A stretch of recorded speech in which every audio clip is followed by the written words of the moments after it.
Disclaimer. Dans cet épisode de Branditisme, les personnes que vous allez voir et entendre, même si elles bossent dans des agences du même territoire, ne se connaissent pas ou peu. Ils n'ont pas été briefés sur les case studies traités dans cet épisode.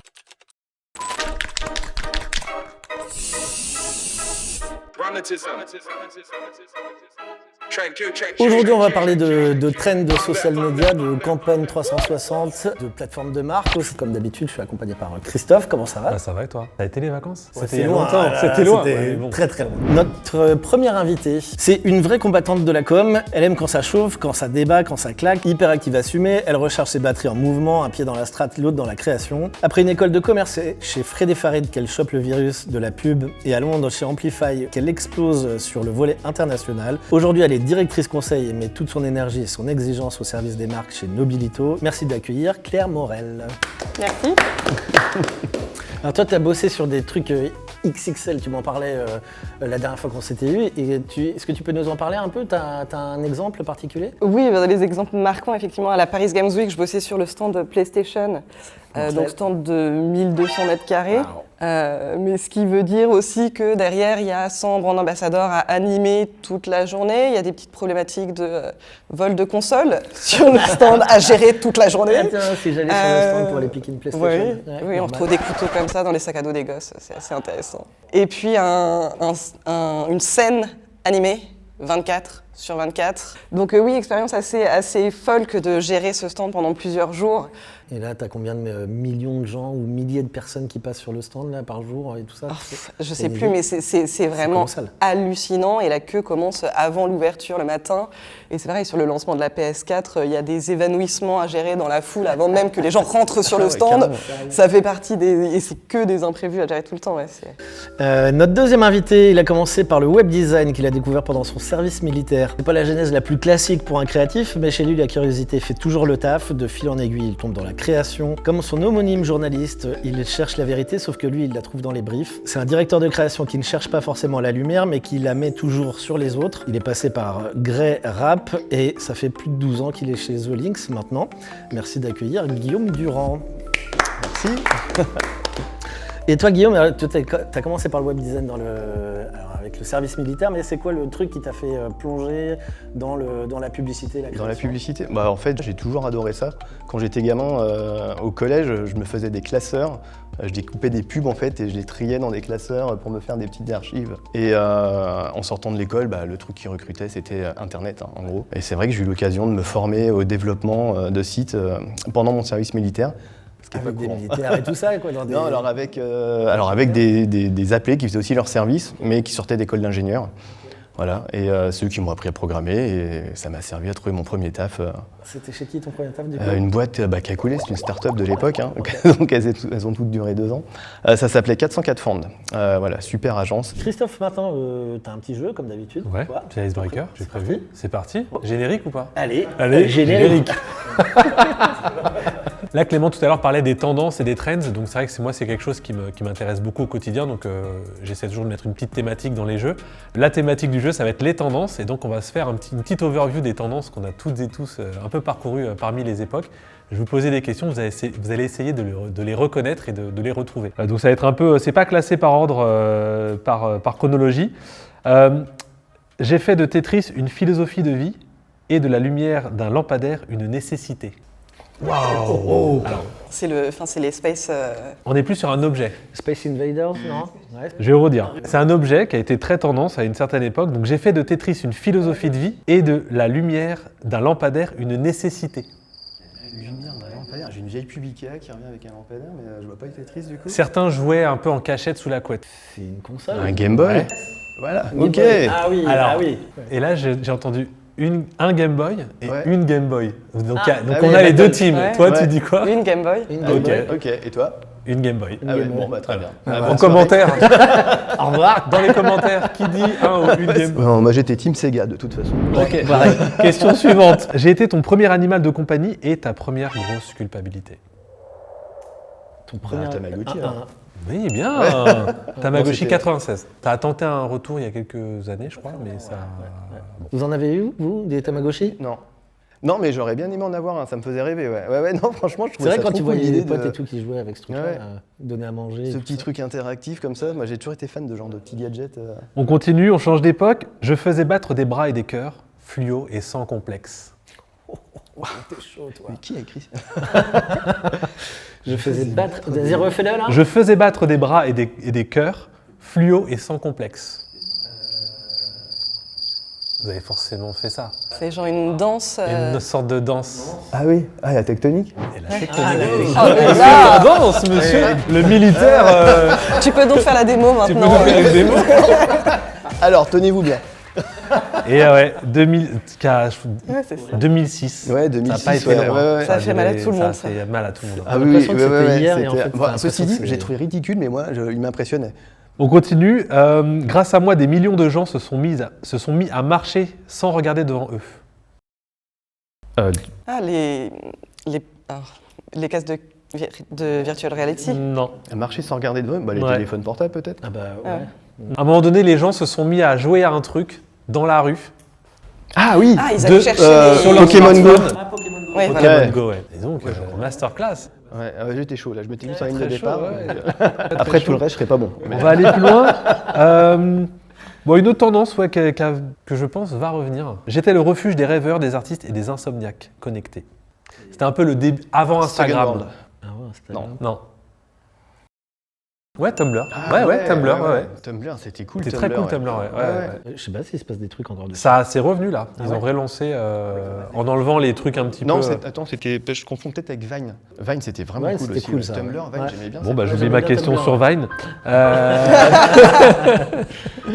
Bon, on va en faire deux autres. Alors là, je pense que vous n'allez pas forcément trouver, ou alors vous êtes très fort. Je suis arrivé comme le Twitter bienveillant. Oh. X. Non. Ah, le truc avec la baleine. Le trou social. Non, Non, Sky. Ça commence presque comme Truth. Ils ont lancé un. Trou social. Non, c'est pas ça. C'est pas le réseau social de Blue Sky, Threads. Friends. Threads. Threads. Ouais. Threads. Ouais. Threads. Threads. Threads. Ah oui, Threads. Threads. Attends, le truc d'Insta. Oui, Ouais, c'était le lancé truc via de- Insta ouais, et c'est à un ça, moment ouais. c'était dans le feed tout Ouais, le temps ouais. quand Tout ils le monde l'ont est lancé. super. Et ça a Je sais jamais pas, vous pris. l'utilisez dans vos. Non. Vous avez des clients qui J'ai vous ont déjà l'impression que ça demandé n'a jamais pris. Non, personne m'en a jamais parlé. Mais je sais que au taf, en tout cas, ceux qui sont vraiment sur le social media, ouais, ils sont sur Threads. Mais ils le sont à titre perso ou. Ils suivent. Ils suivent ouais. ce qui se passe Ouais, dessus. ouais. Ouais. Après, peut-être qu'ils sont aussi à titre perso, mais non, moi, je l'utilise. J'ai un compte aussi de ce truc-là, mais il se passe rien. Je reçois des notifs sur Facebook. Oui. Tu sais, ça arrive dans ton feed. Bon, on a tous l'âge d'avoir un compte Facebook. Vous On a tous encore Bah ouais. on a tous commencé Attends, par moi, ce compte Facebook surtout. Ah bah voilà, enfin, t'en quand as même. aussi toi. Ah, ça va. Ça me Par contre, j'ai rassure. une question. Alors là, pour Toi le aussi, t'en as un. Bah, bien sûr. Ouais, mais ouais. c'est- Alors, une dernière, du coup, plus vintage. Je sortais la photo avant même que tu sois prêt à la voir. Polaroid. Polaroid. Bien joué, bravo. La dernière, t'as vu. Ah, bravo, bah, sorti en 72, le Polaroid. Ah ouais. Et là, qui fait son grand retour. Ouais, ça fait Ouais. vraiment. Donc, Ouais. voilà.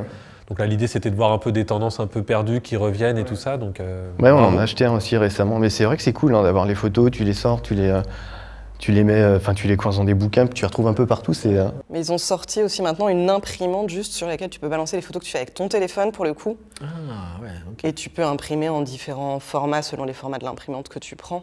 Et tu peux imprimer tes photos dessus, ce qui veut dire que tu n'es pas obligé de passer par l'objet Polaroid pour imprimer instantanément. Ils en ont fait un objet complémentaire un peu, où comme on a tous nos téléphones aujourd'hui sur nous, tu fais tes photos et tu peux l'imprimer instantanément. Et voilà, bah, bravo. Bah, du coup, on a un gagnant. Bravo.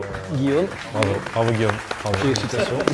Bravo. Du coup, on va passer à une autre séquence qu'on a appelée What the Hook. Mais avant ça, on parlait de réseaux sociaux juste avant, justement, avec les différentes plateformes. Vous êtes plutôt du genre à vraiment passer beaucoup de temps dessus, à scroller, doom scroll, etc. Ou plutôt vous filtrez. Claire rigole.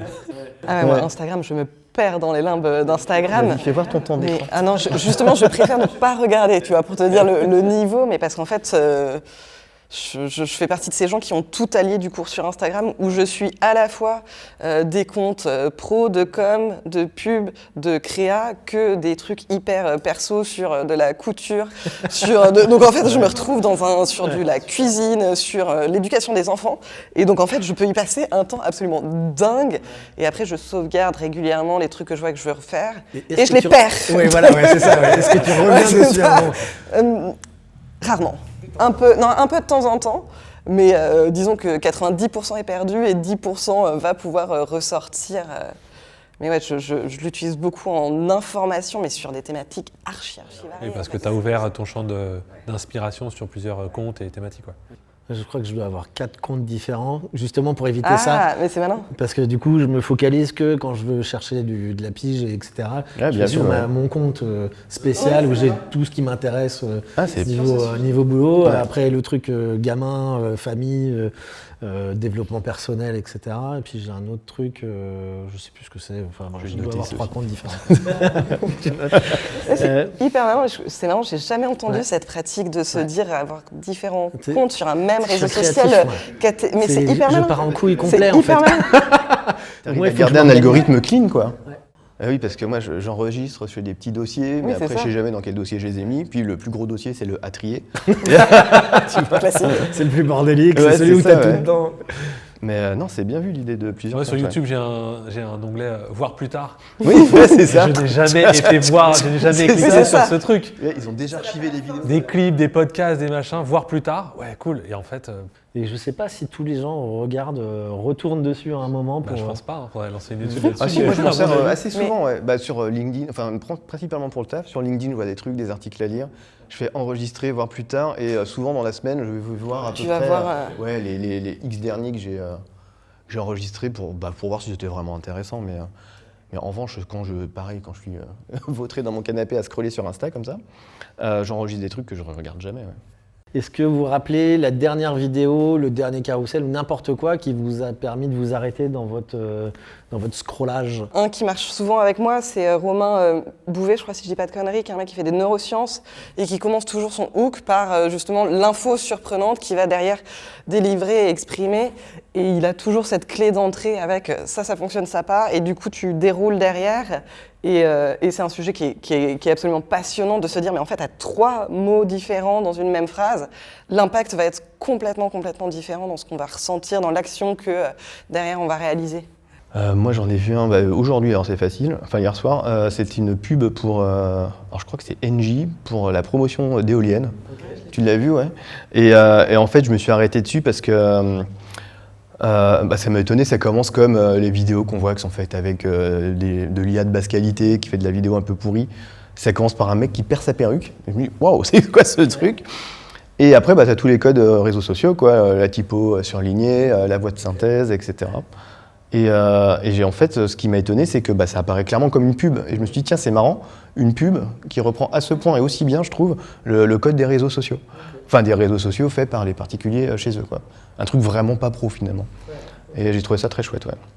Ouais, ils l'ont décliné en différentes déclinaisons derrière de messages et tu as tout un message pédagogique derrière. Elle est hyper bien foutue. Ah ouais, elle est vraiment bien foutue, ouais. Et puis le hook, c'est vraiment la perruque qui s'envole. Voilà, c'est débile, c'est drôle. Et ça t'a fait ça m'a fait marrer. Moi, c'est plus un hook visuel. C'est la nouvelle campagne de The Ordinary, marque de cosmétiques.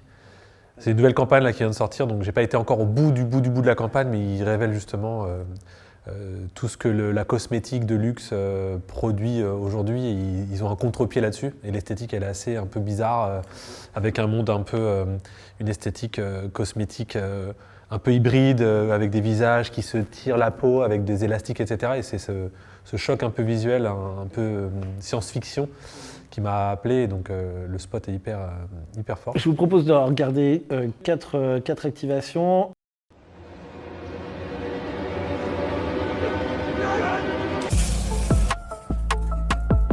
I'm Judy. I have coffee. Come for breakfast. C'est ce que tu disais tout à l'heure, justement, avec la perruque. Ouais, tu regardes le truc en te disant qu'est-ce qui va se passer, où ça va faire mal. Et en fait, t'as le petit switch et tout derrière qui passe. Moi, je trouve ça, je suis super friand de ce genre de truc. Il y en a un récemment qui m'a fait beaucoup fait marrer, je l'ai vu plusieurs fois, c'est savez-vous ce qui se passe quand vous sautez sans parachute d'un avion? Eh ben, vous allez très vite arriver à 250 000 km/h. Voilà. Et à cette vitesse-là, il faut bien choisir l'endroit où vous allez atterrir, parce que vous risquez de vous faire très mal. Et donc, vous pourriez choisir l'océan. Mais non, parce que l'océan à cette vitesse, vous êtes en béton. Alors vous devriez plutôt, et là tu arrives dans un restaurant, atterrir, je sais pas quel restaurant, où on fait des omelettes moelleuses, etc. Et c'est drôle parce que ça commence comme un vrai tuto, pareil avec des images de synthèse éclatées et tout. Et puis à la fin, tu arrives dans la vidéo, comme là, qui vante le resto. Petite deuxième.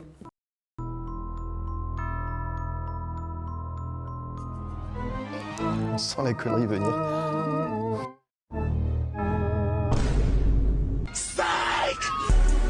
raw when you need cash, huh? Still sane, XR. Pareil, aussi la dynamique est différente. Il rentre dans ce visuel et après il switch avec une autre séquence. Je trouve ça plutôt marrant, plutôt malin comme truc. Non, ça me fait penser celui-là à une pub qu'il y avait récemment. Alors je sais plus quelle marque de téléphone pour le coup, mais qui avait dans un énorme affichage qui se voyait de très très loin, mis un tout petit visuel pour démontrer que seuls ceux qui avaient ce téléphone-là, qui avaient le meilleur zoom, pouvaient voir justement ce truc d'aller chercher le... Je sais plus, mais je me demande si c'est pas Back Market en plus qui l'a fait, plutôt qu'une marque de téléphone. Je suis quasiment sûre que c'est Back Market, avec une marque de téléphone associée derrière. Donc il y avait le très drôle. Il y en avait une de Back Market assez drôle, je me rappelle. C'était, je crois que tu voyais, t'étais sur la plage et tu voyais un bateau, et c'était marqué shooter avec iPhone. Puis le visuel d'après, c'était t'étais sur le bateau et tu voyais la plage et shooter avec un iPhone acheté sur Back Market. Je crois qu'il y avait un truc comme ça. La dernière, l'avant-dernière plutôt. Je sais pas si vous avez vu ce genre de truc aussi qu'on voit de plus en plus. Alors il faut imaginer de l'avoir dans sa main, le téléphone, parce que pour le coup sur un écran c'est pas pareil. Donc là tu es en train de bouger ton doigt et en fait l'image elle bouge en même temps que ton truc. Bon là et puis ça part en boucle, mais je trouve ça hyper malin. Ouais, mais c'est bien ça. Là, c'est bien. C'est dynamique, c'est fun et t'as la musique qui te prend, t'as le mec qui te dit de bouger ton doigt comme ça. Et... Ce qui est drôle là, c'est qu'ils vont jusqu'au bout d'un truc qui craftent quand même, parce que là, ça s'est pas fait avec de l'IA, c'est quand même bien crafté et tout. Pour finalement un truc consommable, donc c'est ça qui est assez drôle, c'est d'imaginer toute la prod qu'il y a derrière pour juste dire aux gens de faire une espèce de... Je trouve, même pour un artiste, parce que lui, forcément, je pense que ça lui prend pas énormément de temps pour faire ce genre de prod. Mais c'est drôle aussi d'ailleurs, intéressant de se dire qu'un artiste, parce qu'effectivement vous irez voir ce que fait Monsieur Kilimanjaro, il fait des super trucs, qui viennent un peu surfer sur finalement une tendance qui est consommable, que nous en tant que communicants, des fois on sait que voilà, on veut générer de l'engagement, etc. Il joue le jeu aussi potentiellement de sa communauté. Donc finalement les deux mondes se rejoignent, quoi. Le monde de la com classique et le monde de l'art sur un truc comme ça, c'est assez drôle, quoi. Ouais, mais l'art ça s'inspire de la culture en fait ambiante, donc moi, je trouve ça cool de jouer avec tous ces codes qui sont nés avec les réseaux justement.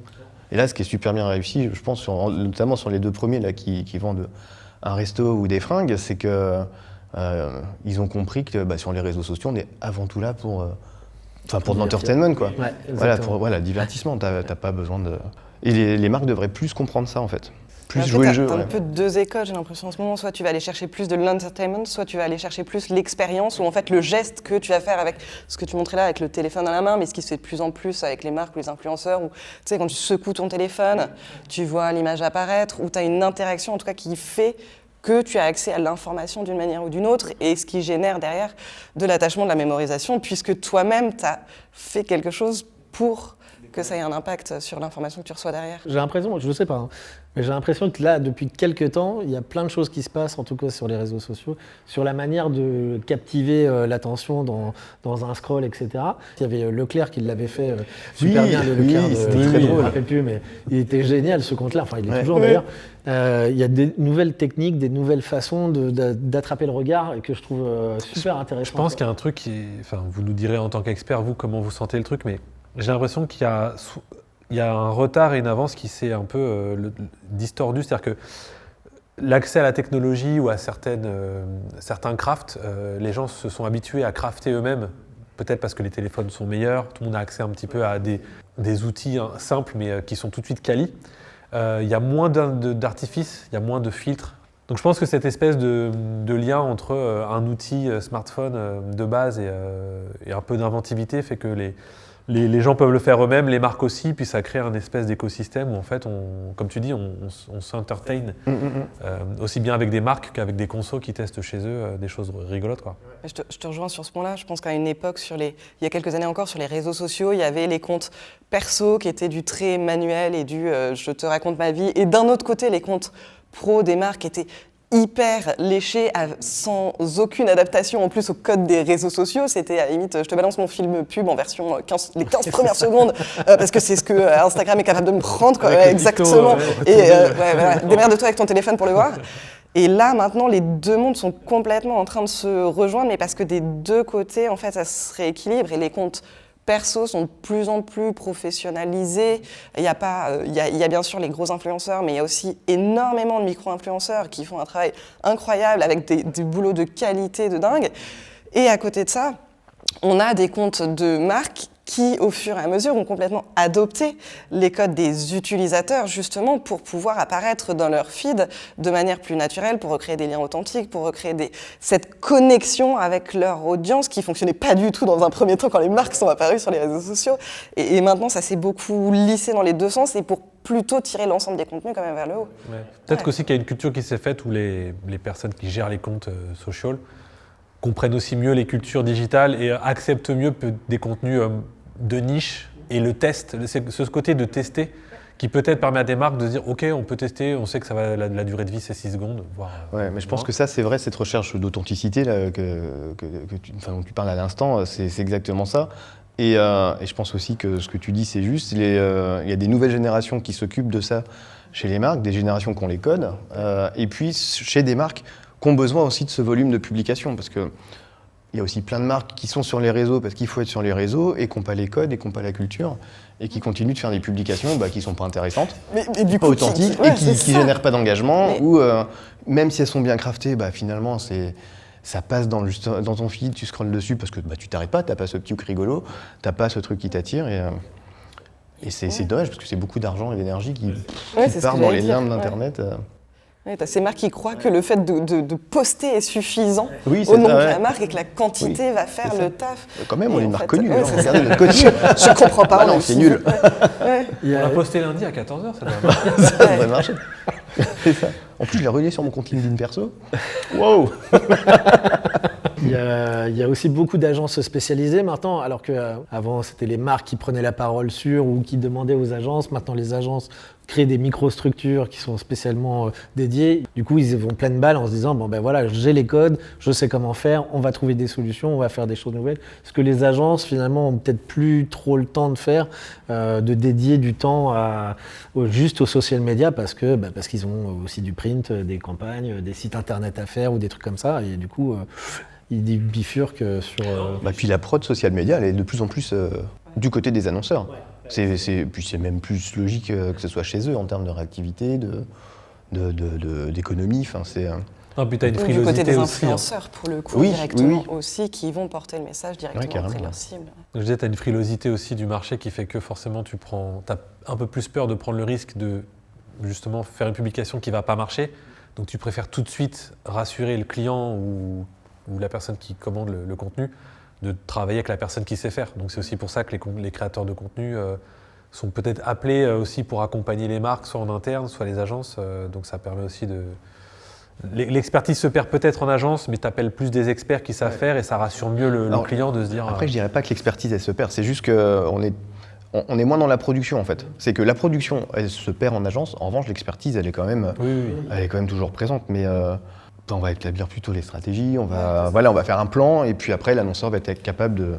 Mais ce qui est hyper important parce qu'en fait, ce qui va être le noyau dur, ça va être toutes les fondations de la marque et tout le territoire de marque qui va avoir été créé probablement en agence effectivement et de s'assurer de la cohérence et c'est là où il peut y avoir une complexité à un moment d'avoir une agence qui va gérer ton social media avec des codes hyper jeunes et trendy et s'appuyer sur vraiment les tendances du moment et puis en parallèle de bosser sur d'autres médias qui répondent à d'autres codes et c'est là où c'est hyper essentiel d'avoir vraiment bien posé sa plateforme de marque, quel que soit le nom qu'on lui donne, mais je veux dire d'avoir posé ses fondations de manière hyper stable pour pouvoir derrière délivrer ses messages en les adaptant justement aux différentes cibles et aux différents médias. C'est tellement vrai ce que tu dis. J'essaye de l'expliquer à mes clients souvent. C'est pour ça. C'est ça alors. Elle a répété. J'ai un dernier cas qui est marrant, qui est un petit peu différent. I don't know if you heard. Me and my brother, we create mini comics. We tell you about them. We got 4 different ones. We got your favorite foods. Duking it out in Epic Battle Royale. We got an alien trying to save the world, but nobody understands. A legendary dark comedy about 2 writers. Never write, elders procrastinate, and go on adventures with the talking pet kitten. And lastly, we got this short story about a little girl in a scribble world. And that's what we do. C'est 2 frangins américains et qui produisent eux-mêmes des comics books, donc des petites BD qui vendent dans la rue. Et après, moi, ce que j'aime bien, c'est ce qu'ils racontent, ces mecs-là. Alors, ils sont toujours filmés, tous les deux, dans la rue, adossés à un mur, avec leurs petites valisettes et leurs petits bouquins, et ils accrochent tout le monde de la même manière. Et je trouve ça assez marrant, parce qu'ils ont un discours qui est formaté à chaque fois, et un style, une patte et tout dans l'image, etc. Et leurs comics sont très marrants aussi. Avec eux, ils se disent, c'est notre seul moyen de communiquer. C'est comme ça, on va le faire de cette manière-là, on va se balader dans la rue, on va se filmer dans la rue avec une petite valisette, 10 petites BD. Et je trouve ça. Là, typiquement, quand je vois ça, ça m'envoie vers du coup plein de cultures de niche, parce que du coup, c'est comme ça qu'on se nourrit. Et tu parlais, Claire, tout à l'heure de travailler avec les makers, en tout cas les créateurs de contenu. Ça, typiquement, ces mecs-là, là, j'y vois une tendance de niche, tu vois, une petite micro-tendance de rue, qui me renvoie effectivement à tous les mecs qui, pour vendre leurs cassettes dans les années 80, n'avaient pas le choix, les vendaient dans les marchés et tout. Là, c'est sur de la BD, donc ce qui est drôle, c'est de voir deux gars un peu hip-hop faire de la BD, la vente dans la rue, il y a un côté culturel qui est assez intéressant. Donc typiquement, en plus, ils sont lookés. Moi, demain, je suis Burberry, je fais une campagne avec eux. Parce que, en fait, tu penses que c'est des trucs de BD, et en fait, ils sont lookés en Burberry. C'est là où les marques peuvent se nourrir finalement de micro-trucs comme ça et créer un moment culturel. Pour les cases, je vous propose de regarder une première vidéo et puis on en parle après.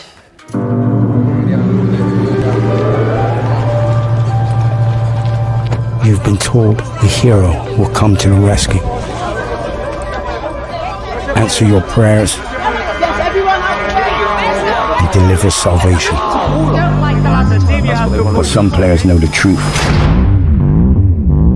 That hard work is a weapon used to live their dream and end someone else's. To them, the game looks different.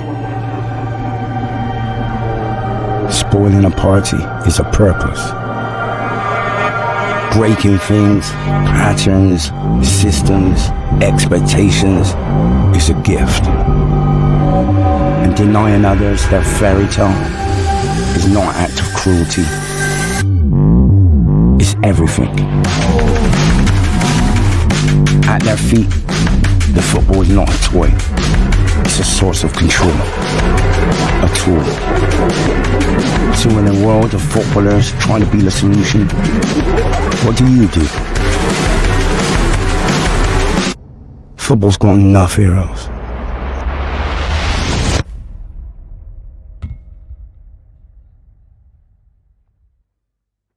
Under Armour qui revient sur le devant de la scène européenne avec Be The Problem, avec un accent magnifique. Une campagne signée Uncommon Creative Studio qui transforme une insulte en moteur de performance. L'idée dans le football, les meilleurs ne s'adaptent pas, ils dérangent. Être un problème, c'est être imprévisible, audacieux et dangereux pour l'adversaire. Le film avec la voix rauque de Tricky de Massive Attack casse les codes des pubs de sport. Une approche brute qui redonne à Under Armour son statut de provocateur du sportswear. On y voit des séquences de coups de gueule, de pleurs, d'autres un peu plus méta. On y retrouve aussi les visages de plusieurs joueurs célèbres et entraîneurs. Dans son discours, il parle d'armes, de fierté, d'engagement, de détermination et de rage aussi beaucoup. Mais bon, il y a tout un travail sur la plateforme de marque qui est supposé durer avec tout un tas d'activations, OH, retail et e-commerce. Qu'est-ce que vous en pensez ? Ouais, pour moi, c'est une campagne qui fonctionne hyper bien. Déjà parce que c'est un prisme qui n'a jamais été vu ou rarement vu dans le monde du sport, où on est beaucoup justement sur le culte de la performance et d'avoir pris ce contre-pied justement, d'être sur le soyez le problème, soyez l'ennemi, celui qu'on ne veut pas affronter. Dans cette combativité, je trouve que le prisme est hyper intéressant et pour le coup très différenciant dans cet univers du sport. Et après, il y a vraiment un lien entre le fond et la forme, où justement cette forme hyper brute endosse très bien ce message. Et c'est le cas sur les visuels aussi, c'est assez malin, cette typo qui porte cette déstructuration, justement cette tension hyper forte. Ouais, mais là, je trouve ça hyper fort justement, on a cette tension dedans, le logo qui est calé sur le t-shirt en l'occurrence, et qui n'est pas placé comme justement on verrait un logo classiquement sur une affiche. Du coup, ouais, je trouve qu'elle fonctionne très bien pour le coup, pour les positionner sur cet univers marché. T'avais révisé, t'as eu le temps de préparer, non? Alors il se trouve qu'on en a parlé ce matin de ce ok, d'accord. Donc je suis très à l'aise. Alors moi, du coup, je la Tu la connaissais découvres. pas, je la découvre, je m'intéresse pas du tout au foot. Et en revanche, alors je suis assez étonné parce que tu dis que ça change un peu les codes du sport. Pour moi, j'ai l'impression de voir les pubs de sport qu'on voit habituellement. C'est C'est marrant. clippé, il y a une image avec du Ok. grain. Je la trouve très Ouais. très bien réalisée. Hein. Franchement, au niveau du craft, elle est vraiment vraiment cool. C'est vrai qu'il y a cette intensité. Alors Tricky, j'avais pas capté, mais ça ne m'étonne pas du tout. C'est vraiment très bon. La musique, elle est vraiment bien. Donc on sent bien ce truc d'intensité. Après, je trouve qu'elle est pas très feel good. Moi, je suis un peu mal à l'aise avec le truc, quoi. Et je trouve que dans l'époque qu'on vit, le foot a déjà assez de héros devient le problème. Je sais pas, je suis pas hyper à l'aise avec C'est là que c'est. avec je trouve ça le difficile. message, quoi. Parce que même, tu vois, alors, les vieilles références, parce que je m'intéresse pas au foot, mais globalement pas trop au sport, mais je me rappelle de, comment il s'appelait, Dennis Rodman, voilà, qui était un peu le problème du basket à l'époque dans la NBA. Bah, c'était le problème du basket, mais il était cool. Alors que là, j'ai l'impression qu'on nous voit un peu du gangster, quoi, tu vois. Ouais, il y a un côté très... Là, ça Mais fait ça vraiment marche. bad boy. C'est- Quoi. ouais, ça fait bad team boy. de bad boy, c'est on très bien regarde réalisé. méchamment, on a la rage, on a la niaque. Ouais. Tout est noir et les visuels qui tournent sur le haut gauche là, sont des visuels spécifiques à différents joueurs. Et c'est vrai que tu vois tous les corbeaux, les graffitis dans une salle sombre. Là, il est tout seul face à tout le monde et ça se casse la gueule. Là, il est très désinvolte. Oui, dans ils ont son- vraiment Ouais, tiré ce ouais, film-là ouais. très très. Ouais.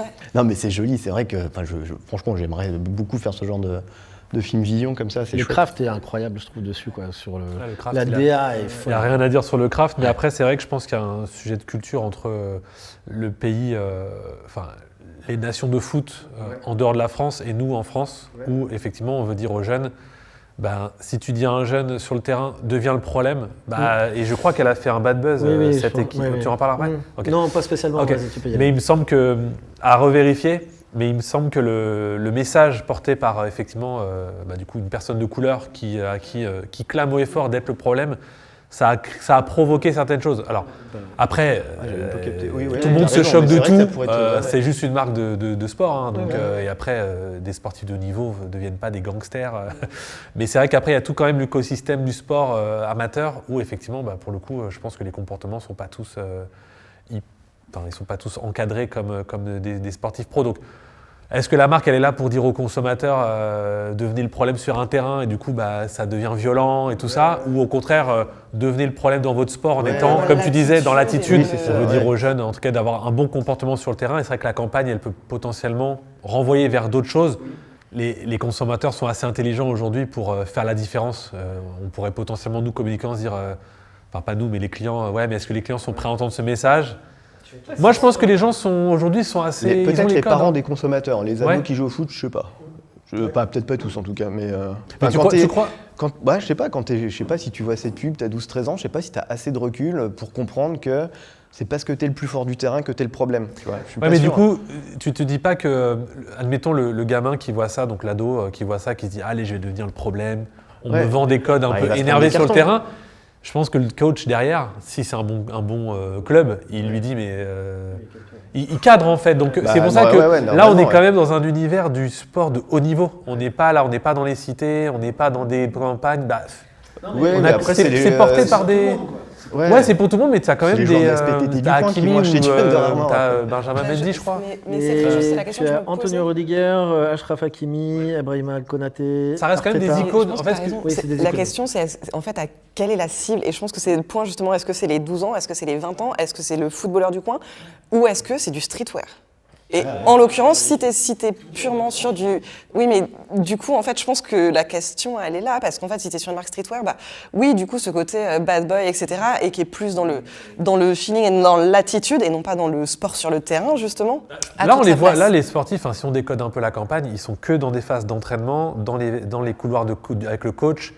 Tu vois, là, on voit Hakimi en bas, là, qui navigue entre les plots. On est quand même, je pense, dans un code qui renvoie vers l'entraînement, la performance, même si on n'est pas sur la performance technique d'un Nike ou même d'un Decathlon aujourd'hui. Je sais pas, moi je la décrypte pas forcément comme une campagne où on pousserait les jeunes à être violents, mais plus à être effectivement à s'affirmer sur le terrain et à être un peu plus agressif. Ça, je suis d'accord que la campagne, elle est agressive. Clément, toi, du coup ? Devient le problème, je me dis, c'est pas le discours que j'ai envie de donner à mon gamin, quoi. Et puis on entend tous les jours des problématiques sur les terrains de foot. Tu te dis, je suis pas sûr, quoi. Moi, la DA de base, là, quand je regarde les affiches, je me dis, waouh, elle est un peu cringe, quoi, cette affiche. Mais quand bien même, le foot a déjà assez de héros, devient le problème. Tu vois un mec qui fait la gueule dessus. Je me dis, ça ne m'envoie pas forcément une très très bonne image, quoi. La vidéo, elle est magnifique, je la trouve fantastique sur le craft, la DA et tout. Il y a toutes les émotions, la manière dont la lumière est gérée, le rythme. On voit comme je disais, on voit des pleurs, des cris, des ratés. Donc c'est très, très ouvert et d'autres manières de communiquer que sur la performance. Mais ce message-là devient le problème, me pose question. Sauf quand on m'explique que c'est parce que tu deviens un problème pour tes adversaires, qu'il faut penser différemment, qu'il faut changer tes tactiques et ta façon de voir le jeu pour pouvoir être différent. Et là, je me dis... Oui, donc c'est la signature qui n'est pas bonne, enfin, en tout cas qui ne correspond pas forcément à un message. Ouais, parce qu'à un moment, ça parle d'armes au milieu. Avec ton entraînement, tu t'entraînes fort, tu deviendras une arme. Et ça, je trouve que c'est... alors, arme, c'est un mot fort aussi, mais je trouve que c'est limite plus positif. Parce que tu comprends, il y a un lien entre l'entraînement et l'arme. Et, peut-être que c'était pas cette notion de problème qu'il fallait mettre en avant. En creux, il y a quand même une ode à la différence aussi, en fait, dans les messages un peu sous-tendus quand même en dessous. C'est sort de ce cadre préfixé du contexte héroïque du grand sportif et va vivre ta vie et trouve ta façon à toi d'émerger. Donc c'est ça aussi qu'il y a derrière, je pense. Je vais hyper loin dans la réflexion, mais du coup, il y a aussi les fameux projets Mbappé. Ou autres, où on pousse les enfants à être dans la performance pour devenir du coup des héros. La baseline, elle n'est pas bonne, parce que de demander à un jeune d'être un problème, c'est pas forcément... Mais dans le message sous-jacent de se dire, t'intéresses pas forcément à devenir le héros de ce sport, mais d'abord à être, entre guillemets, on n'a pas la bonne baseline, mais quelqu'un, un individu qui effectivement va potentiellement être pas un problème, se confronter à l'adversité. Ça, je trouve ça plutôt juste, de ne pas renvoyer vers vous allez devenir les prochains. Ça, je trouve ça plutôt intéressant. Mais je suis d'accord que la signature, elle est. Après, c'est un moyen d'émerger aussi, quoi. C'est-à-dire que là, il y a un buzz ou pas de buzz, je sais pas. Aussi derrière, oui, il y a un côté qui est un peu recherché. C'est une question que je me pose d'ailleurs par rapport à tout ce qu'on peut voir en ce moment dans la publicité. On parlait des hooks et tout juste avant. Est-ce qu'il faut vraiment être en frontal, direct avec ceux qui nous regardent pour pouvoir être écouté, compris et s'arrêter dans la rue pour prendre la photo ou s'arrêter dans son feed pour pouvoir... Est-ce qu'on est obligé vraiment d'aller toujours au contact et tout surtout, maintenant alors, je propose une reformulation. Là, j'aurais écrit « Le foot a déjà ses deux héros, devient l'adversaire ». Tu restes sur le système du sport. L'adversaire, c'est quand même le problème du héros, sauf que tu restes dans vraiment le domaine sportif.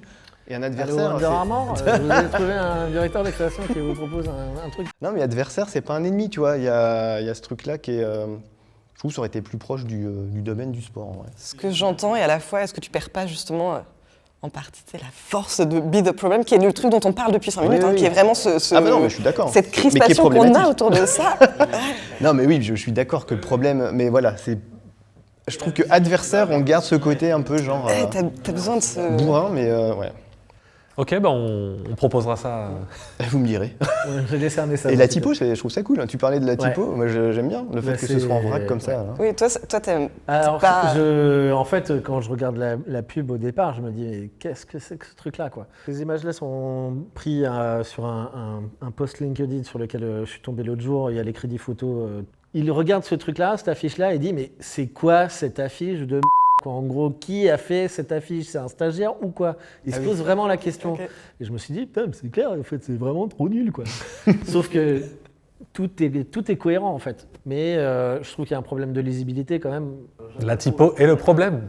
Ils respectent jusqu'au bout. Vous, ça vous pose pas de problème, vous, la typo? Toi, tu disais que ça te... je trouve que c'est cohérent avec l'univers. En fait, je préfère quand c'est en petit, là, sur les vignettes. Le fait que ça vibre, qu'on sent que... Voilà. Et après, ouais, c'est sûr que c'est pas le truc le plus visible. Ça n'a pas l'air d'être le sujet, de toute façon. Le seul truc que j'apprécie, en tout cas sur la typo, c'est aussi d'assumer que, justement, on parlait des codes des réseaux sociaux, des tendances, etc. On est d'accord qu'aujourd'hui, les jeunes écrivent moins à l'écrit, écrivent encore moins bien, même en mode texto. Il y a des fautes d'orthographe, hein, c'est assumé ou pas. Et là, il n'y a pas de majuscule, il y a un point après héros, et il n'y a pas de majuscule à devient, et il n'y a pas de point après problème. Enfin, rien ne va entre guillemets en termes de règles typographiques. Mais t'as raison. Mais ils ont, mais ils se sont. Attendez. Bravo, il a l'œil. Attendez. Non, mais. T'as raison. Tout est. Ouais. Non, mais et ça en fait. Alors après, est-ce que moi ça m'est déjà arrivé d'avoir dans les équipes effectivement des graphistes qui vont faire une erreur typographique en oubliant la majuscule, la virgule, le point, la chasse elle n'est pas forcément bonne. Parfois cet accident crée une tension. Donc là d'avoir un point sans majuscule, on est vraiment dans ce truc, je trouve, de. Ouais, ils vont jusqu'au bout. Ouais. Je l'avais pas vu avant. T'es trop une bête. Allez, next. Le prochain, c'est Time Left et Social Club qui signe une campagne print qui célèbre l'art de sortir de sa routine amicale. L'application qui organise des dîners entre inconnus invite chacun à troquer les soirées prévisibles entre potes contre des rencontres inattendues. Diffusée dans le métro parisien, sur les réseaux sociaux, Time Left se positionne ainsi comme l'antidote moderne à l'isolement et rappelle qu'en amitié aussi, sortir de sa zone de confort, c'est souvent là que tout commence. Qu'est-ce que vous en pensez ? Zut alors. Pas grand-chose à vrai dire. Je trouve ça rigolo. Enfin, l'accroche, tromper vos amis. Il y a le côté lâcher la routine.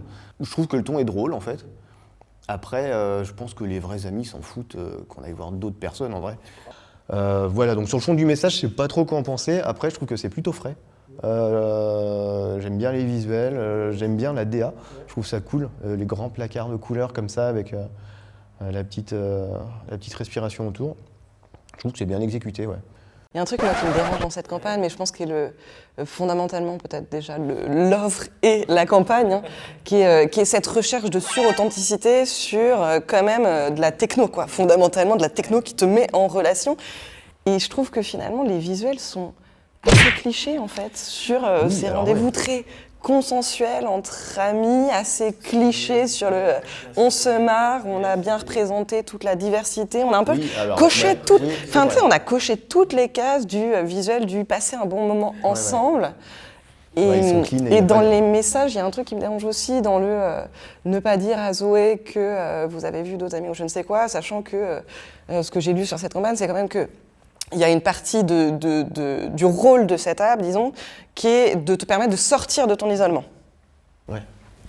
Ce n'est pas du tout ce que disent les visuels. Si c'est pour t'aider à sortir de ton isolement et du fait que que tu peux un peu vivre dans la solitude et justement que t'aies pas trop de potes et que ça te permette de rencontrer du monde, dans ce cas-là, le message, il est pas juste du tout. Ouais, il est pas juste du tout.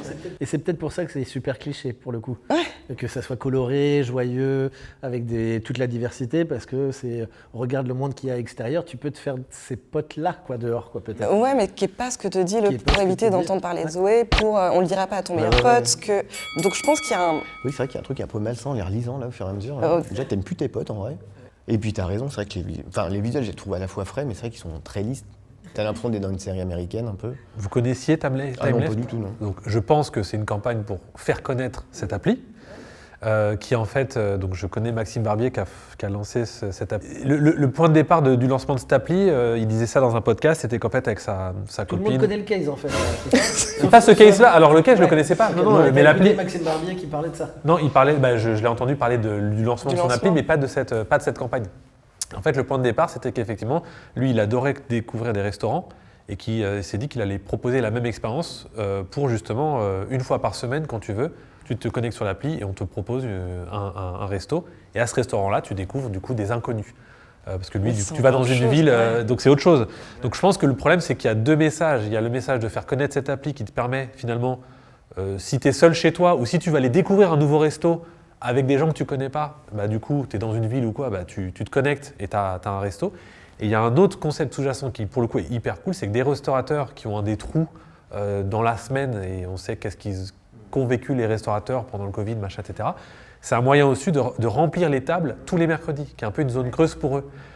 Et là, on arrive sur une campagne où effectivement, c'est un peu un autre message. Donc, je pense que c'est ce qui fonctionne pas dans cette campagne, même si elle est très bien craftée et que je pense que le kidam qui est dans le métro voit ça, il découvre Time Left et tout ça. Il y a un côté rigolo de se dire, ok, je dis pas à mes potes que je vais au resto sans eux. C'est un côté un peu série Friends, quoi, tu sais, un peu comédie.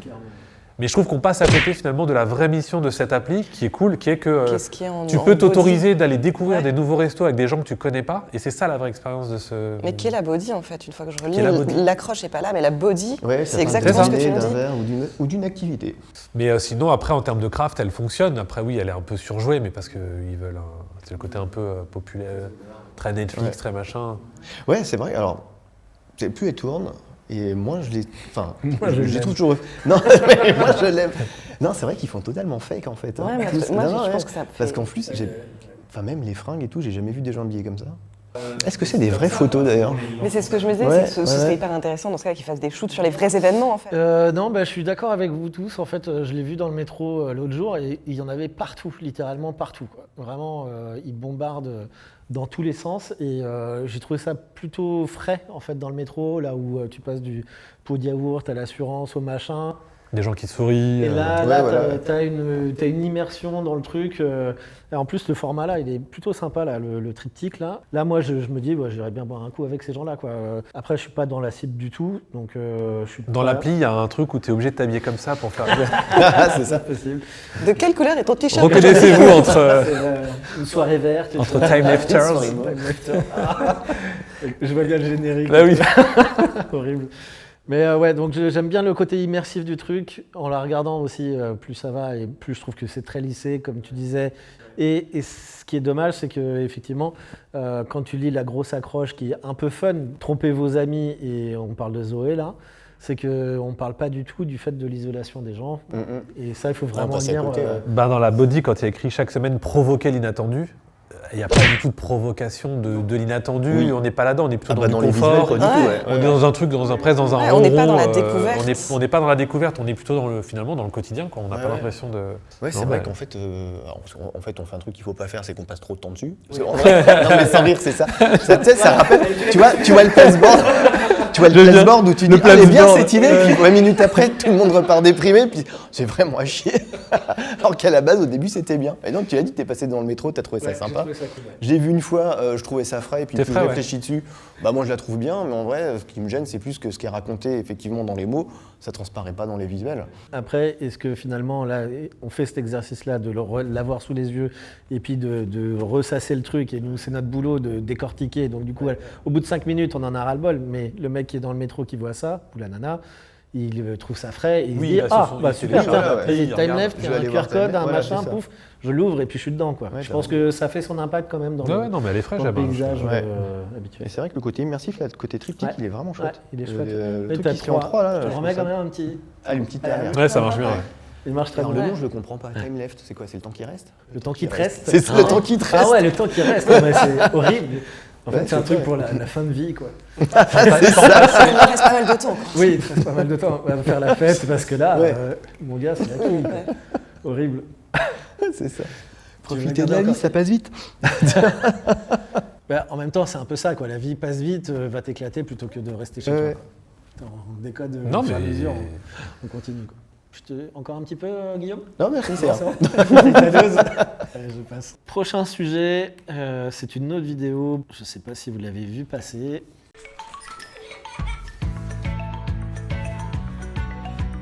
Vous vous rappelez quand on vous demandait « Qu'est-ce que tu veux faire plus tard ?»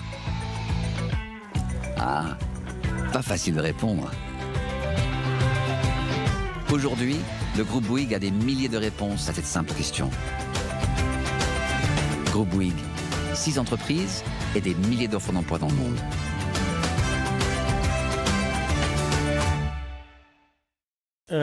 Bouygues lance sa première campagne de marque employeur mondiale intitulée « Donnons vie au progrès », imaginée par Brandy Bandy et Jésus et Gabriel. Déployée en France et au Royaume-Uni dès cet automne avant une extension Europe et Amérique du Nord en 2026, la campagne met en lumière la richesse des métiers et la diversité des parcours offerts par le groupe. Autour de la question universelle « Qu'est-ce que tu veux faire plus tard ?» célèbre celles et ceux qui construisent, innovent et connectent le monde. Avec plus de 200 000 collaborateurs et 50 000 opportunités de carrière dans 80 pays, le groupe réaffirme son ambition, offrir à chacun un avenir à la hauteur de ses aspirations. Visible en digital sur les réseaux sociaux, TF1, TF1+, etc. Qu'est-ce que vous en pensez? Je trouve que pour le coup, le message passe et est assez clair sur le 6 entreprises, des millions d'opportunités. En revanche, je trouve la campagne hyper lisse. En fait, je trouve que le mécanisme de s'appuyer sur les rêves que tu as eus enfant feront de toi l'adulte que tu deviendras et ton métier. On l'a vu des millions de fois. Non mais exactement, on l'a vu des millions de fois et tout autant sur le print que le film. J'ai l'impression de revoir un film marque employeur que j'ai déjà vu. Des centaines de fois. Ouais. Bah, en fait, je suis d'accord, elle est ultra lisse. J'avais pas vu les prints. Ils sont largement mieux que les films, je trouve. Bah, c'est pas dingue, hein, mais je trouve qu'ils sont mieux réalisés. Les visuels sont... Non, mais je suis d'accord, t'as raison, l'idée elle est complètement... elle est culée, on l'a déjà vu plein de fois, mais je trouve ça plus finement réalisé. Peut-être pas lui, mais la petite gamine sur la route et lui avec son éolienne, là. Même le gamin avec l'éolienne, là, c'est quand même la photo Getty la plus utilisée au monde, je pense. C'est marrant parce que Gabriel Gauthier, donc Jésus Gabriel, le patron, avait une agence qui s'appelait Leg, et le site de Leg, c'était des citations de Gabriel Gauthier qui étaient fantastiques. Et il y en avait une, c'était les enfants dans la pub, ça va 5 minutes. Et voilà. T'as tout dit, hein. Et voilà, mais bon, après ce genre d'exercice, je pense que c'est pas évident, surtout qu'un annonceur comme Bouygues qui rassemble 6-7 marques. Ouais. Je pense qu'il y a un vrai gap entre ce qu'ils ont dû présenter au début et ça. Par contre, après, c'est assez couillu d'avoir une campagne marque employeur. Moi, c'était ça qui m'intéressait aussi, c'était le côté marque employeur. C'est pas le genre de sujet qu'on voit beaucoup. Là, le craft, et ce que ça dit sur les prints, c'est qu'est-ce que vous vouliez faire plus tard. Ouais. Tu le retrouves beaucoup moins dans la vidéo, en fait, où tu vois des gamins qui jouent et puis après des mecs qui sont en train de charbonner. Et en fait, le lien, il est tellement rapide que... Il n'y a pas le côté rêverie du gamin qui joue. Moi, je n'ai rien compris. Ça va trop vite. Alors oui. Tu veux que je ralentisse les gifs non, mais on travaille dans la communication, donc on voit Bouygues, on voit pas le logo Bouygues, on voit que c'est la marque employeur. On comprend après que c'est les marques du groupe employeur et puis il y a de l'emploi du machin. Ok, mais qu'est-ce que tu veux faire plus tard? Il parle à qui? Donc les prints montrent des enfants. Déjà, un Bouygues ne recrute pas des enfants. Alors on a compris, tu le disais tout à l'heure, le ressort de et toi tu veux faire quoi? Puis après, je voulais bâtir des maisons. Puis le petit garçon là qui est sous sa cabane, il bosse chez Bouygues Immobilier par exemple. Ok, très bien l'ellipse. Mais la question même on pose la question à des enfants. Ok, mais du coup, je trouve qu'ils auraient pu le traiter différemment pour rapporter de la rêverie. J'aurais préféré un beau film sur la rêverie, un truc par Gondry ou par un réal, un truc un peu qui fait rêver et tout, et tu ne sais pas trop ce qui se passe et on te dit voilà, on est là pour bâtir justement, ou on donne vie au progrès. Que là, un truc, moi franchement, en tout cas moi ça me parle pas et je suis même pas sûr que les gens qui cherchent un emploi dans les marques du groupe Bouygues comprennent qu'ils peuvent postuler chez Bouygues en fait. En fait, oui, tu as raison. Alors, c'est vrai que je m'étais pas du tout mis à la place à qui on parle. C'est vrai que c'est bizarre en fait de mettre des enfants en scène. Mettre des enfants à la place. Johnny Bouygues, peut-être qu'ils commencent très jeunes parce que peut-être des formations. Oui, mais du coup tu mets en général quand tu as l'armée de terre qui recrute, tu montes des jeunes qui sortent. Désolé, mais souvent ils montent des jeunes de cité ou des jeunes des jeunes qui veulent s'en sortir et soudainement l'armée vient, les forme et puis ok les mecs se mettent à rêver puis ils deviennent effectivement techniciens ou dessinateurs industriels sur un pétrolier ou je sais pas quoi ou un bateau de guerre. Et là, du coup, c'est un peu cool. Et en plus, leur campagne de l'armée de terre ou je sais pas quoi, c'est ça. Ils vont vraiment dans des lieux de vie et tout ça. Donc ça, c'est cool. Mais là, je trouve qu'on s'adresse aux enfants. La question, c'est qu'est-ce que tu veux faire plus tard? C'est vrai. Ouais. Et d'ailleurs, je sais pas si on se réinflige le film, mais qu'est-ce qu'il nous raconte vraiment? On le fait, on le remet. On peut le remettre, ça dérange pas. On écoute la voix off, là, pour de bon. Oui. Ok, let's go.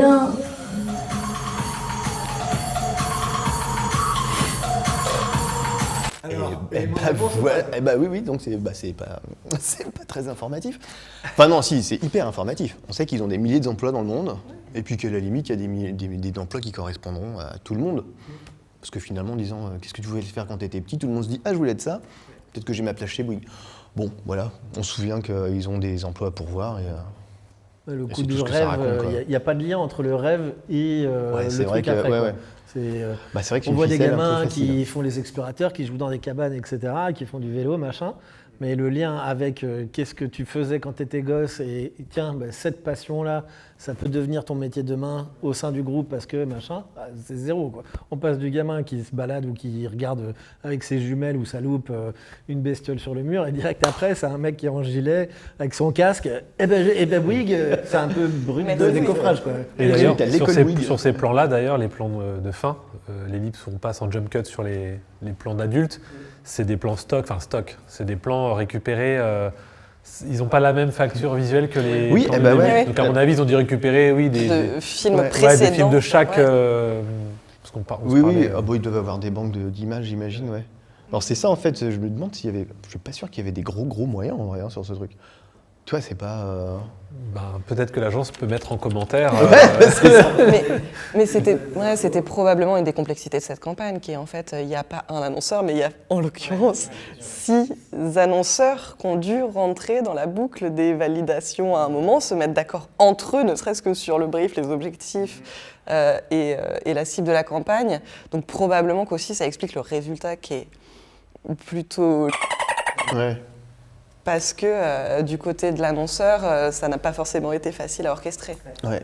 Il y a 6 entreprises en tout cas. Donc, et des milliers d'opportunités. Vous vous rappeliez de ce que vous vouliez faire quand vous étiez gamin? C'était quoi votre... Non, au début, je crois que je voulais être journaliste et puis après designer de bagnole. Et mon père m'a dit « Ouais, c'est pas une bonne idée, il n'y a pas trop de taf ». Et après, mon père bossait dans les fringues, donc je me suis dit « Je vais faire styliste ». Puis il m'a dit « Ouais, il n'y a pas trop de taf non plus ».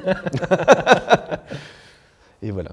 Donc pub, parce que je dessine je dessine plus beaucoup maintenant, mais je suis allé vers ça parce que j'adorais le dessin, quoi, en fait. Je dessinais depuis tout petit. Et toi, Claire? Alors moi, pour le coup, j'avais méconnaissance de l'univers de la pub, de la communication. C'était pas du tout dans mon radar. Et je pense qu'il n'y avait pas un métier défini, justement, parce que Et toi, t'es arrivé dans la pub parce que ton premier stage, c'est chez Fred et Farid? Par hasard, j'avais jamais entendu parler d'une agence de pub. Je ne savais pas ce que c'était. Quand même, j'ai fait une école de commerce, spécialisation marketing, pas com. Aucune idée de ce que c'est qu'une agence de pub. J'ai trouvé par hasard une annonce parce qu'un mec de mon école bossait chez Fred et Farid à l'époque et poste une annonce pour le stage de fin d'année, stage de 6 mois, fin de cursus. Je débarque là-dedans, j'ai aucune idée d'où je mets les pieds. Et en une semaine, je me dis, mais c'est trop bien, c'est ça que je veux faire. Mais parce que ça alliait plein de choses, justement, qui étaient à la fois le côté créativité, le côté commerce, le côté stratégie, donc réfléchir et un peu plus littéraire. Et je pense que du coup, ça réunit un peu tous ces mondes-là dans un même métier, ce que je pensais peut-être même pas possible, en fait, tu vois. C'est vrai qu'on a la chance d'avoir un métier qui nous permet de faire et de voir plein de choses, de rencontrer plein de monde, de bosser sur des sujets complètement différents, de s'imprégner complètement. Ouais. Puis cette émulation collective aussi qui est hyper forte en agence, et d'autant plus quand tu es jeune et en agence parisienne où tu as un truc très fort du collectif qui te porte, et du coup d'arriver aussi là-dedans, t'as vachement envie de suivre et de rentrer dans cette histoire-là. C'est vrai que mes années juniors à Paris, j'avais vraiment pas l'impression d'aller au travail. Ouais. J'avais l'impression de rejoindre des potes et qu'on s'amusait tous à apprendre des trucs qu'on savait pas faire le matin même. Enfin, il y avait ce truc qui était génial, quoi, d'expérimentation. Et puis le côté de s'intéresser à de multiples sujets, c'est ça que j'adore aussi dans la pub. C'est que tu rentres sur un sujet, tu deviens mini spécialiste du truc. Le temps de ta mission, ça renforce ta culture générale. Après, tu passes à autre chose. Et vous les gars, vous êtes rentrés comment dans le... Moi, je vais vous étonner, je voulais bosser chez Bouygues. Ah oui. Voilà. 6 entreprises et un millier d'opportunités. Non, moi c'était soit la NBA, soit dessinateur, soit du dessin. Donc à part la coupe qui se rapproche un peu de Michael Jordan. Non, j'avais pas le talent. Donc non, le dessin, tout de suite le dessin très tôt.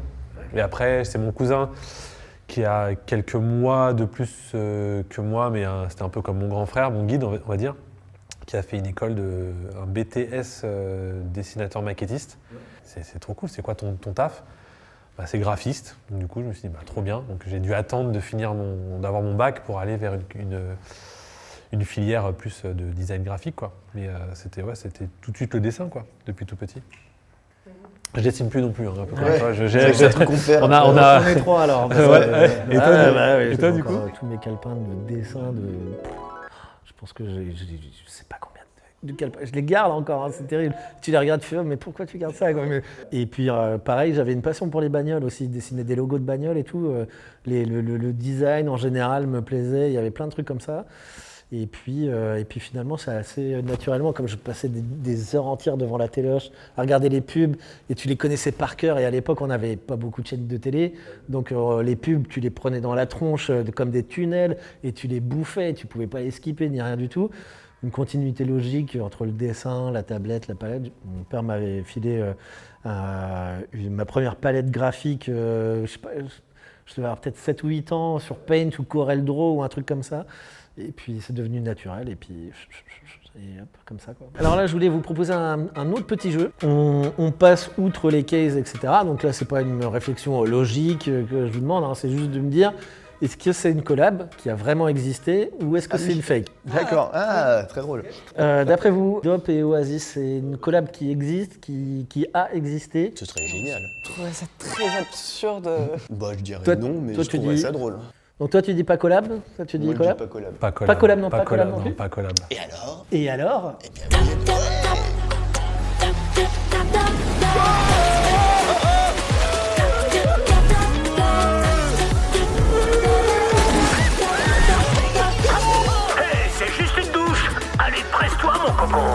Mais pas n'importe quelle douche. Découvrez la nouvelle gamme Dope au parfum fruité Oasis. Mais c'est génial. C'est passé ça? Ça, c'est passé? Ça, c'est en ce moment, ça. En ce moment, Ouais, c'est en ce moment, ouais. Ah ouais. je suis hyper étonnée aussi. Eh ben, écoute, collab, les du coup, commentaires. ok, très bien, collab.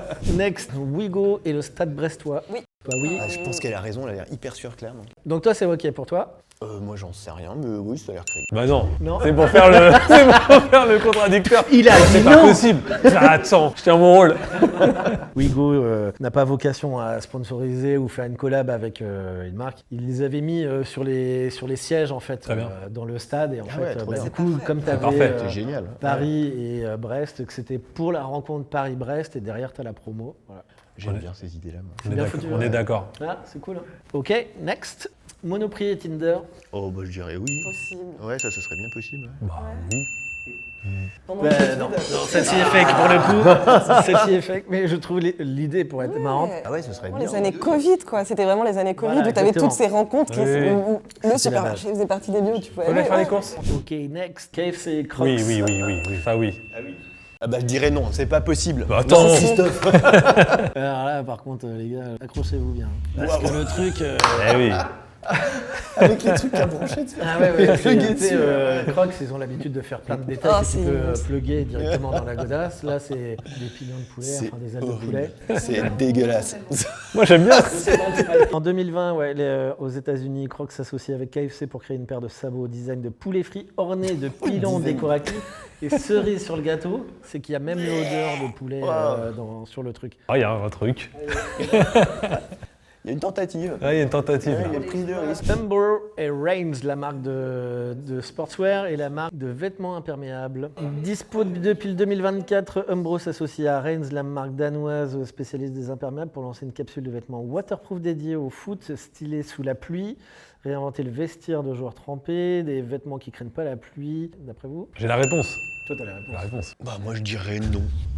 Moi, je dirais oui. Toi, tu dirais oui, toi, tu dirais non? C'est une vraie collab. Umbro, marque iconique du football anglais, continue de mêler style et son héritage, son historique. La dernière en date, donc, Umbro et Reigns, avec qui s'appelle Apply Pressure, où le foot rencontre le design minimaliste scandinave, où la forme rencontre la fonction, une capsule épurée, technique et urbaine, qui revisite les pièces iconiques d'Umbro dans le textile polyuréthane imperméable signature de Reigns, une finition texturée évoquant des surfaces de football. Il y a des choses qui sont très très pointues pour créer l'uniforme idéal du spectateur contemporain. Alors, c'est très arty. Et juste derrière, d'ailleurs on en parle parce que Umbro, c'est notre sponsor et tout, on est ravis qu'ils nous accompagnent. Ils ont sorti d'autres collabs, notamment une avec Wasted récemment. Bah, là, contrairement à la campagne qu'on a vue tout à l'heure avec Under Armour, où là, ce que j'aime en tout cas, au-delà du fait que effectivement, on est proche d'eux par rapport à la collab avec le podcast, mais pour le coup, en termes de design, c'est que là, on a vraiment une campagne produit. Ils ne sont pas allés chercher, là, on doit juste décrypter le visuel. Ils ont juste voulu montrer la technicité de Reigns et de Umbro et de croiser les deux univers. Donc, je trouve que c'est ce qui est intelligent aujourd'hui dans les marques, c'est donc Dope et Oasis, mais en tout cas de croiser vraiment deux univers et de rester sur le produit. Et en vrai, une marque, c'est ce qu'elle doit faire d'abord, c'est vendre un produit. Moi, je trouve qu'ils respectent leurs produits dans cette collab et on le voit pas très bien là-dedans, mais je vous inviterai à aller voir. Le logo est incroyable. Ils ont accepté le logo Umbro fond, enfin cool. Ça, c'est Wasted, ça. Non, sur celui-là aussi. Sur celui-là aussi, c'est sur Raid. Ils ont joué sur Wasted, d'ailleurs. Oui, c'est celui-là. Bah, celui-là aussi, mais sur celui-là, tu as vraiment le dripping logo qui coule en fait comme une coulure. Je trouve qu'ils ont été hyper. Alors, c'est pointu, hein, mais en tout cas, je trouve que c'est une super belle. Ouais, bah, dans les marques de fringues, c'est peut-être plus facile à faire. En fait, comme c'est sur du style, tu peux te permettre des choses qui sont plus étonnantes. Ouais. Enfin, comme, ceci dit, comme avec Crocs. Les Crocs, mais. Next Hot Ones et Durex lance When Things Get Spice. Une collaboration aussi audacieuse qu'épicée, une édition limitée de préservatifs au goût olé olé. Inspirée des sauces les plus brûlantes et piquantes de l'émission, tout est réuni pour tester ses limites sans quitter sa chambre. Alors, je vois même pas. Non. Je dirais non plus. Mais ouais, moi je salue la créativité quand même. Oui, on peut saluer oui. C'est un fake. Voilà, c'était tout joué, pour les collabs. Du coup, je vous propose de passer au reco. Qu'est-ce que vous avez apporté dans vos poches? L'idée, c'est de présenter un film, une série, un livre, n'importe quoi, un jeu vidéo, une expo qui vous a plu dernièrement. Qui veut commencer? Reco sur la série Empathie. Je ne sais pas si vous l'avez vue. Extraordinaire, c'est une série sur la santé mentale, donc qui est déjà très cool parce que le sujet est un sujet précédemment quand même plutôt tabou et ça nous concerne tous. Et surtout qui traite ce sujet avec une justesse incroyable. C'est drôle, c'est touchant, c'est hyper intelligent. Et là où ça se joue pour moi, c'est justement que cette série nous rappelle qu'en fait tout n'est pas blanc ou noir, qu'il n'y a pas d'un côté les malades qui subissent et de l'autre côté les soignants qui sont héroïques et que au contraire certains peuvent aider et avoir besoin de se faire accompagner en même temps. Ça peut aller un jour et pas bien le lendemain. Et c'est vraiment ça que met en lumière cette série avec une grande justesse, un accent québécois par-dessus tout. Ça rajoute, c'est pas mal. Et non, très très drôle. Et voilà, ça fait réfléchir justement dans un monde aussi qui est de plus en plus digital, au fait qu'on soit toujours tous des individus, des personnalités, dans les collectifs aussi dans lesquels on travaille au quotidien. C'est c'est génial comme ça. Et c'est une série documentaire ou c'est une série, c'est monté, scénarisé, etc. quoi? C'est monté, scénarisé, c'est une série qui a été très très bien documentée avant. Oui. Où est-ce qu'on peut la retrouver? Canal+. Ça marche. Deuxième reco. Revert, je ne sais pas si vous connaissez, c'est un créateur pour le coup nantais qui, comme son nom l'indique, donc recycle du verre pour fabriquer du Verrazzo. Donc Verrazzo, je pense que tout le monde voit, c'est canon parce qu'en fait on peut choisir derrière la couleur des inclusions sur différentes typologies de verre. On s'imagine bien les bouteilles de verre avec les différentes couleurs, la taille, le modèle derrière, etc. Et en fait, il fabrique derrière des objets du quotidien, plutôt sur de l'art de la table ou du petit mobilier. REVE2RE. Donc nouveaux matériaux, trop cool. Alors moi je suis venu avec des vieux trucs en fait, mais atemporels. Il y en a un sur le digital, c'est un bouquin que j'avais beaucoup aimé de John Maeda, qui était prof au MIT Media Lab il y a très longtemps, qui a formé des gens comme Casereas, Ben Fry, les mecs qui ont inventé le langage processing par exemple. Donc très calé, et que ce bouquin s'appelle de la simplicité, et c'est 10 règles pour concevoir des produits digitaux qui sont simples, qui respectent les émotions humaines. Et c'est vraiment très chouette à lire, tout petit bouquin, mais hyper inspirant. Et il a réussi à trouver 10 règles qui sont vraiment encore, qu'on peut appliquer tous les jours, franchement. Et deuxième reco, vieux truc aussi, mais encore. C'est un philosophe contemporain qui s'appelle André Comte-Sponville. Comment tu dis ? André Comte-Sponville, et qui a donné une conférence au Pianoctel d'ailleurs, à côté, là, à Bougnay ou à Rezé, je ne sais plus, il y a des années, et qui s'appelle Le bonheur désespérément. Pareil, un tout petit bouquin, une 50aine de pages, et qui est absolument génial parce que ça t'explique comment trouver le bonheur dans tous les moments de ta vie plutôt que d'arrêter de le chercher constamment. Et il donne une conférence qui est géniale sur YouTube, si vous cherchez André Comte-Sponville, Bonheur au travail. Et c'est une vraie source d'inspiration, il donne ça dans un hôpital à Genève. Et le mec est passionnant, voilà, je vous recommande ça. Deux recos, elles sont sur le plateau. En déco. Donc la première, petit livre aussi. Tout petit livre. Je le recommande, hein, c'est le livre de Rémi Babinet. Je le montre à la caméra. Effectivement, qui est sorti cet été. Et donc une bible de ce personnage fondateur de l'agence BETC, que tout le monde connaît. Et qui effectivement délivre sur son livre Pas de publicité, merci. Sa vie qu'il a écrite effectivement dans les taxis, on en parlait tout à l'heure, avant d'enregistrer. Et donc c'est plein de récits. Alors c'est un peu décousu, on peut le lire, on peut le piocher, le picorer. C'est plein d'anecdotes, il y a plein d'images, c'est pas que pour ceux qui veulent voir, voilà. Il y a plein d'images un peu partout, donc ça permet de passer le temps, voilà. Donc première reco. Et la deuxième, c'est un créateur, il s'appelle Saleh Ebembury. C'est un jeune créateur américain qui justement a travaillé pour Crocs et plein d'autres marques et tout ça. Et là qui a lancé sa marque de chaussures. Et donc un créateur que je vous invite à suivre de près ou de loin, mais qui je pense dans les années à venir va être un peu une espèce de Virgil Abloh dans son domaine. On ne lui souhaite pas le même dessin, mais en tout cas il est assez prometteur. Voilà, donc Saleh Ebembury. Moi j'ai une série, c'est la série The Studio sur Apple TV. Avec Faye et avec Seth Rogen et puis un paquet d'acteurs américains hyper connus. Le pitch de base, c'est un gars qui prend la direction d'un studio, dans les studios hollywoodiens, etc. Mais le studio est en perdition totale et c'est le chaos total à l'intérieur, dans le sens où tout le monde se fait la guerre, tout le monde essaye de jouer de tirer la couverture vers lui et ce genre de choses. T'as l'impression que tout part en couille à chaque épisode. C'est filmé en plan séquence pour la plupart. C'est super bien écrit, c'est drôle. Et puis en même temps, c'est une économie qui est plutôt intéressante à découvrir de l'intérieur, etc. Donc très chouette. Et puis ma deuxième reco, c'est un artiste qui s'appelle Connor Gottfried, qui est un artiste américain. En fait, il fabrique des gros objets. Il recycle des vieilles consoles Game Boy, NES, les grandes icônes, Mario, Sonic et puis plein d'autres, les bisounours et tout ça. Et il fabrique des objets qui sont accrochés au mur, pour la plupart, où il déconstruit la console et les écrans, etc., ce qui donne un effet visuel qui est assez impressionnant, assez marrant, dans lequel il réintègre un écran sur lequel tu peux jouer avec la manette qui est connectée au truc. Donc c'est mi-œuvre d'art, mi-culture pop, mi-console de jeux vidéo. Ça rend un effet assez bluffant et il est hyper productif. Ok, je crois qu'on a terminé pour toutes les recos. On a plein de remerciements. Déjà, on remercie Umbro qui était présent physiquement avec nous aujourd'hui un peu partout. On remercie évidemment My Digital School chez qui on est aujourd'hui avec Studio M. Bravo à l'équipe, Denis, Samy, Mathis, Simon et puis tous les autres qui sont passés juste avant. Merci Gérald aussi qui est passé pour la prod tout à l'heure. On remercie aussi ceux qui regardent, ceux qui likent, ceux qui partagent, ceux qui commentent, ceux qui nous suivent sur les réseaux. C'est super appréciable d'avoir vos retours.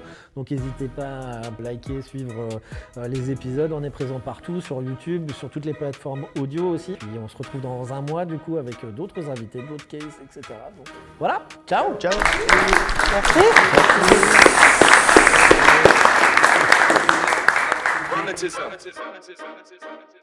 Track 2, track 3. From that.